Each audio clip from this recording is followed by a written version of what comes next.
জয় গুরু। সবাইকে জানাই শারদ শুভেচ্ছা।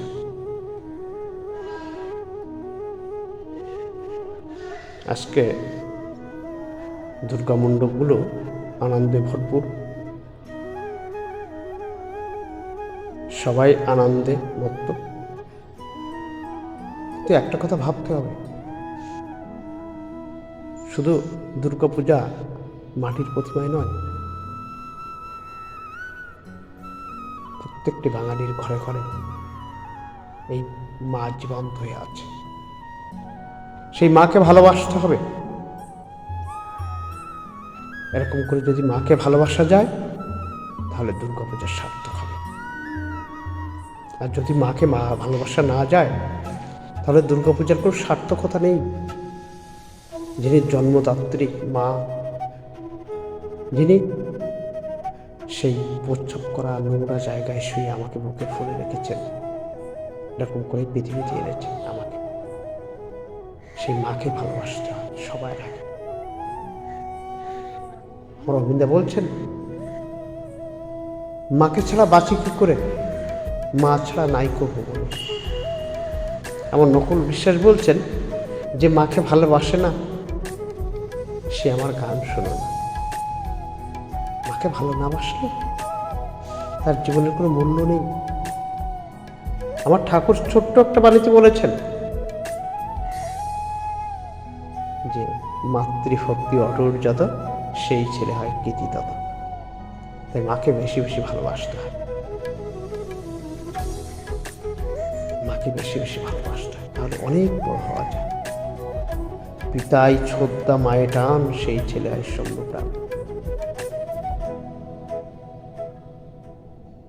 তাই দুর্গাপূজার সার্থকতা মাকে যত বেশি ভালোবাসা যায়। আমার ঘরের মা খেয়েছে কিনা, আমার ঘরের মা বসন ভূষণ ঠিক আছে কিনা, এটা ভাবতে হয়। কারণ তাকে দিয়েই আমি পৃথিবীতে এসেছি। তাকে ছাড়া আমার পৃথিবীতে আসাটা কখনো সহজ হতো না। দুটো মানুষ, বাবা আর মা, এই দুটো মানুষ আমাকে পৃথিবীতে এনেছে। তাই আমার প্রথম শ্রদ্ধার জায়গাটা হলো বাবা আর মা। তাই ধর্মের মূল কথা হলো ধর্মাঞ্চর সত্যাঙ্গত, পিতৃদেব ভব, মাতৃদেব ভব, আচার্য দেব ভব, অতিথি দেব ভব। এই ধর্মের কথা হলো তুমি ধর্ম আচরণ করো, সত্য কথা বলো। মাতৃদেব ভব, পিতৃদেব ভব, আচার্য দেব ভব। তাই বাড়িতে এসে আজকে যদি আমরা মাটির প্রতিমা পূজা হয়তো কালকে শেষ হয়ে যাবে, কিন্তু আমার বাড়ির মা, আমি প্রতিদিন তার বন্দনা করতে পারি। প্রতিদিন যদি সেই বাড়িতে মায়ের বন্দনা করি, সংসারটা আনন্দে ভরে উঠবে। যে আনন্দটা আমরা মণ্ডপে রেখে আসবো, সেই আনন্দটা দেখবেন বাড়িতে চলে এসেছে। আজকে পূজাতে আমরা গিয়েছি কারা কারা, স্ত্রী, ছেলে মেয়ে, সবাইকে নিয়ে। আমরা সবাইকে নিয়ে বাড়িতে এরকম করে মাতৃবন্দনা করি।